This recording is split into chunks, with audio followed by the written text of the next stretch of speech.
Hello everyone, this is Coach Laika from Knowledge on the Go Live. Dito na tayo sa ating first question, no?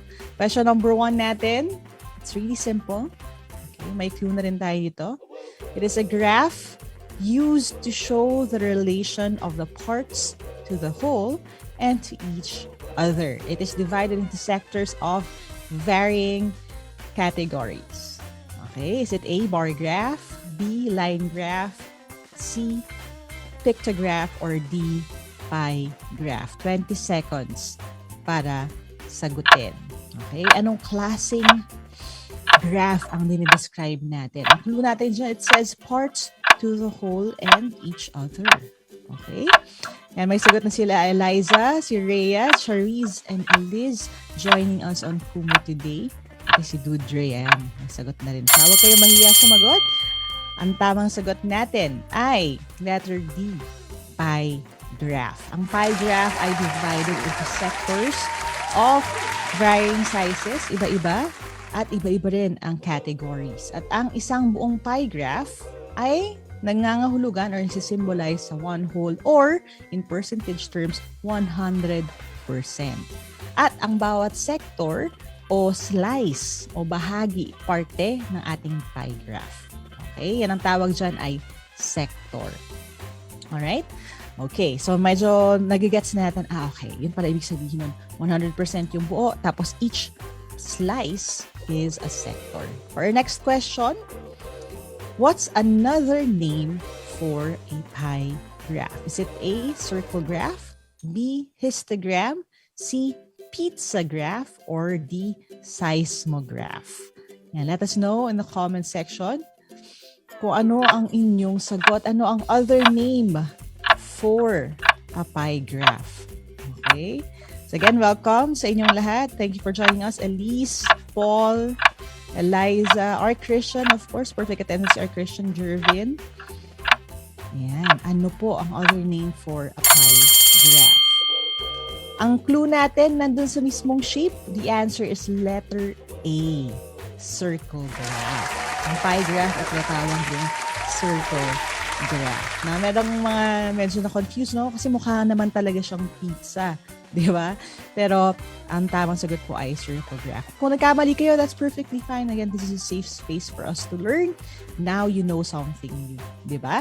At speaking of pie naman, alam nyo ba na ang largest pumpkin pie ay na-bake noong September 2010 sa Ohio, USA. Ang pumpkin pie na ito ay may timbang na 1.678 kilograms at mayroong diameter na 6 meters. 1,600 pala. 1,678 kilograms. Napakabigat ng pie na yan. Kayo, anong favorite nyong klase ng pie? Ayan. Random question lang. Ako hindi ko masyadong bet yung pumpkin pie. More on apple pie tsaka egg pie pa rin tayo, yung nasa bakery. Di ba? Alright. Teacher Mappy, meron po akong kilalang pie, cutie pie daw, si Kuya Robbie. Ayan, makikita natin si Kuya Robbie mamaya. Next question. According to the National Statistics Authority, the number of overseas Filipino workers or OFWs worked abroad at any time during the period of April to September 2014 was estimated at 2.3 million. Okay? Which continent has the largest number of OFWs based on this graph? Is it A, Africa, B, Asia, C, Australia, or D, North and South America? Okay, 20 seconds to answer. Yan, si Eliza, pareho kaming mahilig sa egg pie. No? Sarap ng egg pie pag lalo na pag malamig. For me, at least. No? Okay, so using yung ating finlash na pie graph, ano po ang tamang sagot? Time is up. Ang tamang sagot ay letter B, Asia. Very good. Tamang si Art Christians, Mr. YC. It's me, Ron, Alice, Charisse. Very good sa inyong lahat. Pati si Paul, watching din, and Kerubin. Congratulations, tama kayo dyan. Ang maganda sa pie graph, kung babalikan natin yung graph natin, isang tingin lang sa graph natin ay alam na natin agad ang sagot. Para malaman ang continent na may largest number of OFWs, all we have to do ay tingnan natin yung graph at tingnan kung ano may pinakamalaking section sa graph. At kitang-kita natin, nakalagay dyan, it's Asia, yung pinaka-dark na orange. No? Yung matingkad na orange natin, 83%.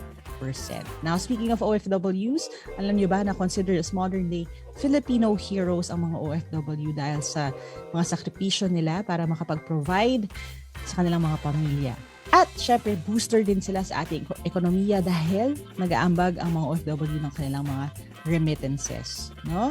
Meron ba kayong OFWs or overseas Filipino professionals nakakilala? Yan. Ako yung aking bunsong kapatid, no? Uuwi siya next week. So, nagka-countdown na ako. Excited na ako na i-welcome siya back pa-uwi. Yan. Finally, makaka-uwi siya, no? Since the pandemic, hindi pa siya naka-uwi.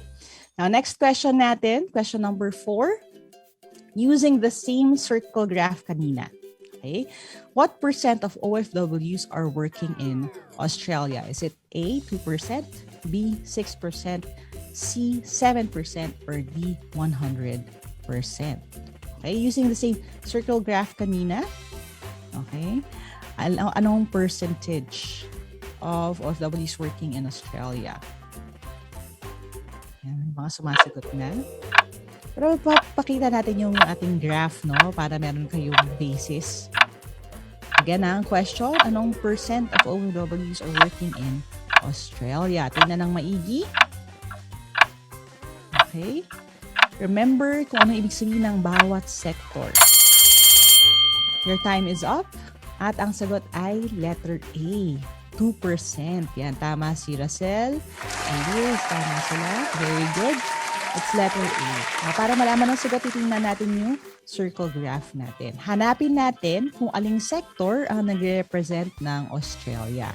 As you can see, yun yung liit na slice na yun na may nakalagay na 2%. No?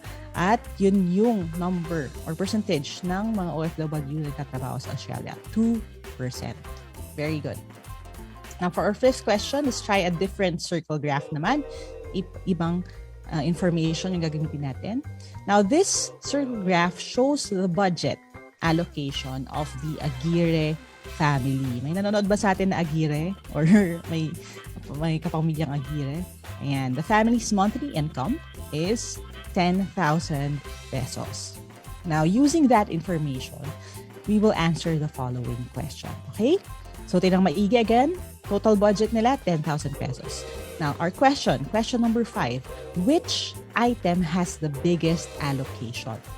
Is it A, education, B, food, C, savings, or D, shelter? No? Aling item ang may pinakamalaking allocation? Tatakbo ang ating timer, no? So, alin pong item ang may biggest allocation sa kanilang budget? Is it A, education, B, food, C, savings, or D, shelter? Tingnan niyo bang maigi? Okay.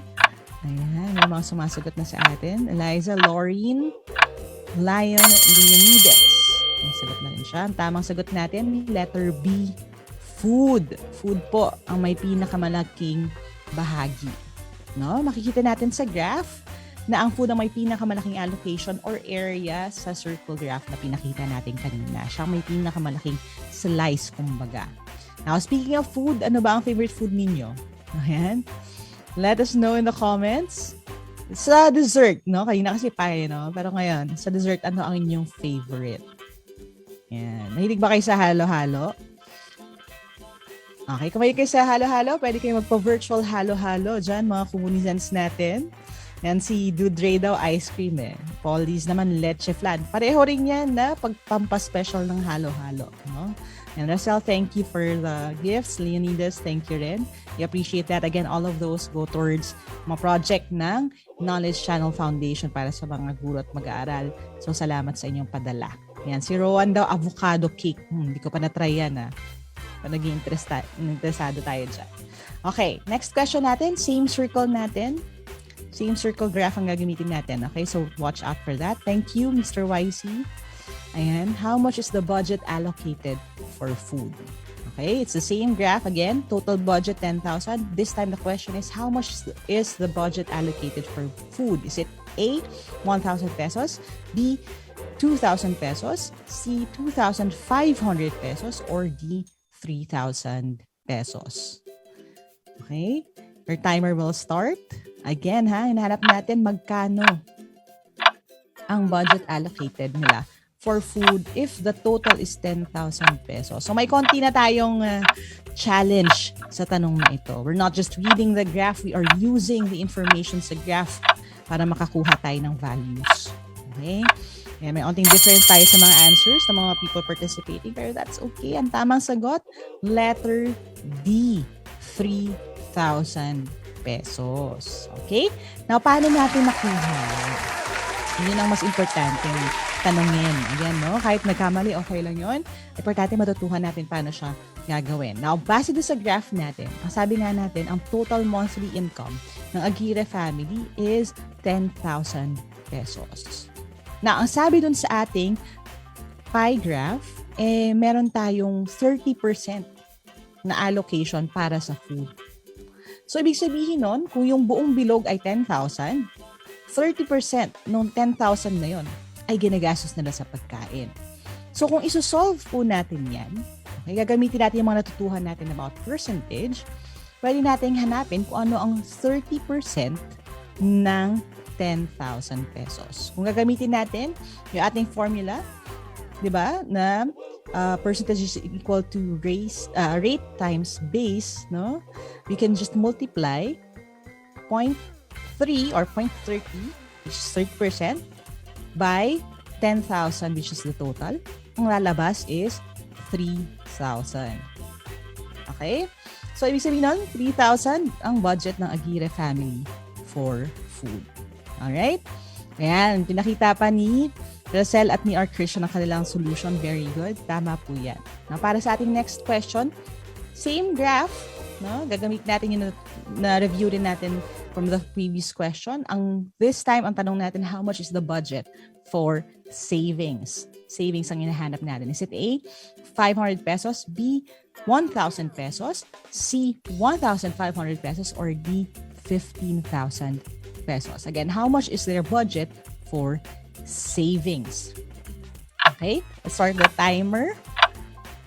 Nasaan dyan ang savings at paano natin makukuha kung ilan yon or magkano yon based sa 10,000 na total. Ayan, si Mappy nagsusumigaw sa kanyang sagot. Confident na confident. Si Rosel at si Shanice din, ang bilis sumagot, no? Si Christine, very good.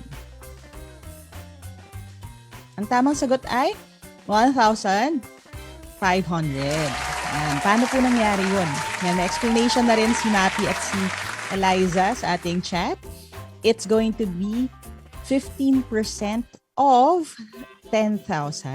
So, yung ating same formula na ginamit kanina, 0.15, which is the percentage, no? 15%. Pag sinulat natin as decimal, yan ay 0.15. I-multiply natin sa 10,000. Ang lalabas ay 1,500. Very good. So, congratulations sa lahat ng tama ang sagot.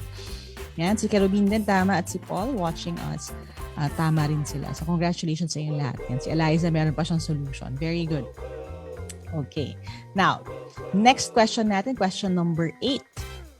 If Jade's father gave her 50 pesos as her food allowance, what percent of 50 pesos did she spend for rice? Is it A, 1%, B, 5%, C, 10%, or D, 50%? 20 seconds para sumagot. Okay, using ang graph natin na ito, if Jade's father gave her 50 pesos as her food allowance, anong percent ang ginamit niya for rice? Ayan, medyo challenge ng konti. Baliktad na, nilagay sa atin ang value na hanap ang percentage. Ang tamang sagot ay letter C, 10%. Yan. Bakit naman C? Yan, tama si Napi sa question. Diba kanina, binigay sa atin yung percentage, hinahanap naman yung ating value. Ngayon, baliktad. Binigay yung breakdown ng actual amount na ginastos ni Jade. Pero ang hinahanap yung percentage. Anong part ng ating pie graph? So, paano natin makukuha yun? Okay? Again, no, this type of problem, hindi lang po ito pang grade 6. Kahit sa mga national exams, may mga ganitong lumalabas. All we have to do is to use the formula. Same formula pa rin kanina. Pero this time, ang hinahanap natin is the rate. Okay? So, ang gagawin natin would be, para mahanap natin yung percent spent on rice ni Jade sa total niya na 50 pesos na allowance, i-divide natin yung 5, which is yung kanyang ginastos sa rice, over 50. Okay? So, 5 over 50 is equal to 0.1, which, di ba, decimal yan. Ko-convert natin siya sa percentage. I-move natin yung decimal place to the right 2 beses. 1, 2, mag-form ang 10. 10%. Okay? 10% ng kanyang allowance ang napunta sa rice. Okay? You can also check that by multiplying, no? Yung 10% by 50, at kung makukuha niyo yung 5, ibig sabihin tama tayo dyan. Okay? Ayan. Tama naman. So, ang tamang sagot nga, indeed, is 10% ng allowance ni Jade ay napunta sa kanin. Okay? Saan kaya nag-aaral si Jade? 5 piso pa rin ang kanin sa kanila. No? Very good. Okay. Next question natin. Question number 9. What percent of Jade's 50 peso allowance was spent for banana? This time, banana naman. A, 2%, B, 4%, C, 20%, or D, 40%. 20 seconds to answer. You'll do the same thing we did before. We'll give you time, 20 seconds. Ano pong namang percentage ng total allowance niya ang napunta sa banana? Sabi nga ng mga minions, no? Banana! Ayan. I have a few more seconds. Okay. Ang tamang sagot ay letter B. 4%. Tama si Paul. No? Now, bakit po 4% yung sagot? Okay. Similar dun sa tanong kanina. Now, ang gagawin natin again, kagaya naman natin sa rice, i-divide natin yung 4 by 50. Okay? Now, 4 divided by 50. Okay? 2 divided by 50 pala kasi 2 pesos lang yung banana is going to give us 0.04. Okay? Tapos, again, 0.04, move natin decimal place, 2 beses to the left. 1, 2. Nagiging 4 na lang siya. So, 4%. Okay? So again, pag binigay sa atin yung actual na amount, yung actual na value, no, nung mismong nakalagay at ang hinahanap ay percentage, ito yung formula natin. Diba? The rate is equal to the price na binigay over yung total. Okay? Yung base amount natin. Alright. Last question. Okay? It's time for another pie graph natin. This time, we're going to name the pie graph. What is the best title for this pie graph? Is it A, the number of lunch for Jade? B, the expenses of Jade every day? C, Jade's favorite food in school? Or D, Jade's total expenses for lunch? 20 seconds para mamili. Ang hinahanap natin, best answer. Best title for this pie graph. Ano ang pipiliin natin? Okay? Ano yung mga given information? Balikan natin. Ano yung mga sinabi doon? Ano yung information na nakikita natin? What does each sector mean? Ayan. Time is up. Ang tamang sagot. Best answer natin, letter D. Jade's total expenses for lunch. Okay? Now, bakit ganon? Kasi lagi natin tatandaan kung ano ang pangalan ng pie graph, ay yun din o kapareho din ito ang title. Kung ano yung laman, no? Kung ano yung nasasabi, yung nasasaad na information. Saktong-sakto siya dapat. Yun yung ginagamit natin na title for our pie graph. Okay? So, yung information na nakuha natin at saan napunta yung ginastos ni Jade, yun yung ating magiging title. Alright? Now, panibagong learnings na naman, natutunan natin sa Knowledge on the Go. Today, medyo tricky, no? Surprisingly tricky yung pie graph. Again, lumalabas siya sa maraming aptitude exams. Kaya huwag niyong kakalimutan yan. Sa mga naka-perfect score yan, sabi ni Art Christian, perfect daw yung score niya. Congratulations sa inyong lahat. At sa mga hindi naman naka-perfect, that's okay. Again, ang importante, natutuhan niyo na yung dapat gawin ngayon para hindi na tayo mabibiktima ng ganyang klaseng tanong next time. Salamat sa lahat ng nagpala ng virtual gifts natin. We appreciate all of you. At reminder lang din that Knowledge Channel is available not just online but also on broadcast. All you have to do is to rescan your digi boxes para siguradong makakapanood kayo ng Knowledge Channel sa TV dahil available na po tayo sa Digital Free TV sa Mega Manila, Baguio, Naga, Metro Cebu, Iloilo, Davao at Zamboanga. Ayan, kung nasan kayo ngayon, meron bang Knowledge Channel dyan? Let us know. Thank you for joining me today. And I hope you had fun. Enjoy the rest of your week. At lagi ninyong tatandaan, learning never stops, kaya let's never stop learning. I'll see you next week. Bye!